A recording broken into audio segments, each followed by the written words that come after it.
کہ ہر طرف دولت کا بازار گرم ہے. یہ جو سڑک پہ جا رہے ہیں کچھ پیسے لینے جا رہے ہیں, کچھ لے کر کے واپس آ رہے ہیں, کچھ مزدوری کرنے جا رہے ہیں, کچھ مزدوری ڈھونڈنے جا رہے ہیں. دولت ہی دولت کا ہر طرف انبار لگ گیا ہے. یوں محسوس ہوتا ہے کہ جیسے اب جو کسی سے سلام لیتا ہے تو وہ بھی پہلے سوچتا ہے کہ مجھے میسر کیا آئے گا.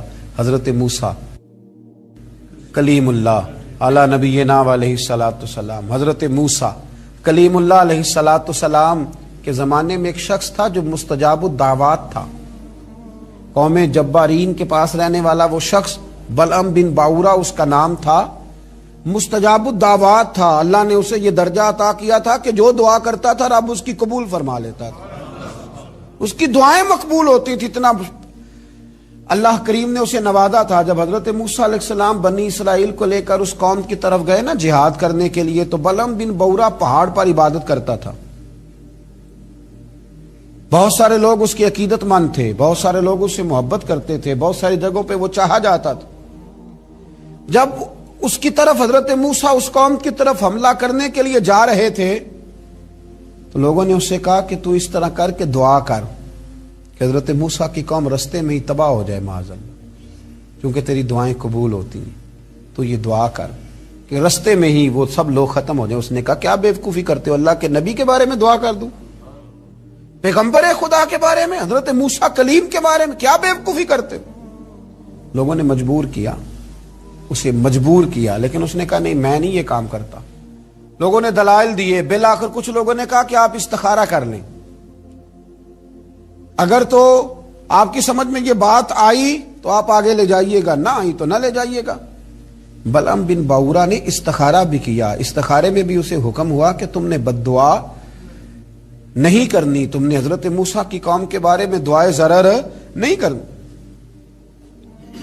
اب جب اس نے صاف ستھرا انکار کیا نا کہ بھئی میں دعا نہیں کروں گا اللہ کے پیغمبر کے بارے میں, نہ ان کی قوم کے بارے میں, تو لوگوں نے وہی حربہ استعمال کیا جو لوگ استعمال کرتے ہیں. ڈھیروں تحفے لے کے آ گئے, دولت لے کے آ گئے. اللہ تبارک و تعالی جب دین کے نام پہ لوگوں کو عزت دیتا ہے تو پھر لوگ اس کو استعمال کر کے دنیا اکٹھی کرنی شروع کر دیں. پھر لوگ اپنا بڑا نقصان کرتے ہیں, پھر اپنی روحانیت کا, اپنی تاثیر کا لوگ بڑا نقصان کرتے ہیں. پھر لفظوں کے ہیر پھیر سے دولت کمانا چاہتے ہیں, لیکن یاد رکھیں لفظ تاثیر سے بنتے ہیں, تلفظ سے نہیں. لفظ تاثیر سے بنتے ہیں, تلفظ سے نہیں. اہل دل آج بھی ہیں اہل زبان سے آگے, اہل دل آج بھی ہیں اہل زبان سے آگے. پھر لوگ سودے کرنے لگتے ہیں اپنے الفاظ کے, حروف کے. بہت سارے جب تحائف ملے قائل کیے تو آمادہ ہو گیا, دولت جو سامنے آئی لالچ کر گیا. اس کو قرآن حکیم نے بیان کیا ہے. اس واقعے کی طرف قرآن پاک نے اشارہ فرمایا. بلعم بن باورا نے ہاتھ اٹھائے اور دعا کے لیے جب نکلا تو جس گھوڑے پہ سوار تھا, جس گدھے پہ سوار تھا, جب یہ جا رہا تھا نا پہاڑ پہ چڑھ کے میں بد دعا کروں گا حضرت موسیٰ کی قوم کے لیے, جب جا رہا تھا تو گھوڑا واپس بار بار منہ پھیرتا تھا, واپس اس کو کہتا تھا نہ جا, واپس آ جا. یہ اس کو مارتا تھا, پہاڑ کی جانب لے جاتا تھا. اللہ اکبر. یہ بار بار مارنے لگا تو گھوڑے نے, اس کی سواری کے جانور نے دعا شروع کر دی.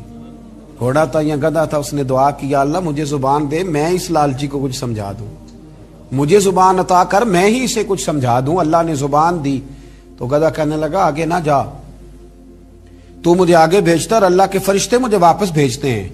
لیکن لالچ تھا نا طائف کا, دولت کا. جب چڑھا پہاڑ پہ اور حضرت موسیٰ کے لیے ہاتھ اٹھا کے قوم کے لیے بد دعا کرنے لگا تو لفظ حضرت موسیٰ کی قوم کے لیے ادا کرتا تھا, نکلتے اپنے لیے تھے اور ان لوگوں کے لیے تھے جنہوں نے دعا کے لیے کہا تھا. وہ لفظ پلٹ کے اسی پر آئے. اتنا اس کا برا حال ہوا کہ زبان لٹک گئی اور پھر اللہ کے شدید عذاب میں مبتلا ہوا. یہ لالچ عذاب کو آواز دیتا ہے, عذاب کو آواز دیتا ہے, اور انسان کی قناعت انسان کو عزت والا کر دیتی ہے.